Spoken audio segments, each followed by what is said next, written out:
नमस्ते प्रणाम। हम भोजपुरी गायक रजनीश रंजन आप सब केहू के तहे दिल से प्रणाम करतानी। और एगो बात बतावे के बा कि आज हमारे भोजपुरी में एगो बहुत ही अच्छा प्यारा यूट्यूब चैनल खुलल बाटे, जौन चैनल के नाम बाटे कुशवाहा समाज भोजपुरी। ओपर हमेशा आप सबके बीच में कुशवाहा समाज के जितना भी सिंगर भाई बने हमारे सब कोई के गाना के अपडेट आवत रही और भी अपन समाज से जुड़ल हर चीज़ आई। तो आप सब चैनल के सब्सक्राइब करी जा और भाई के सपोर्ट करी जा। जय हो।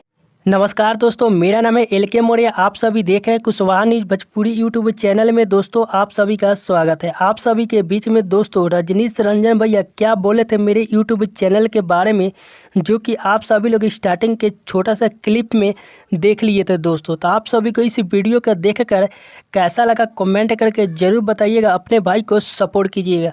अगर आप हमारे यूट्यूब चैनल पर न्यू है तो चैनल को भी सब्सक्राइब कर दीजिएगा, क्योंकि आप सभी को बता दूं दोस्तों, जो कि भोजपुरी के हर खबर सबसे पहले, जो कि कुशवाहा से रिलेटेड ही जानकारियाँ सबसे पहले आप सभी को Kushwaha news Bhojpuri YouTube channel पे जो कि देखने को मिलता है। और रजनीश रंजन भैया जो कि हमारे यूट्यूब चैनल के बारे में क्या बोले थे, तो आप सभी लोग ने जरूर देखा होगा। तो आप सभी लोग अपने भाई को सपोर्ट कीजिएगा, क्योंकि आप सभी के बीच में दोस्तों कुशवाहा से हर खबर सबसे पहले जो कि आप सभी को देखने को मिलता रहेगा। और इसी तरह प्यार दुलार दीजिएगा अपने भाई को। तो आप सभी को मिलते हैं नेक्स्ट वीडियो में दोस्तों। तब तक के लिए लव यू सो मच।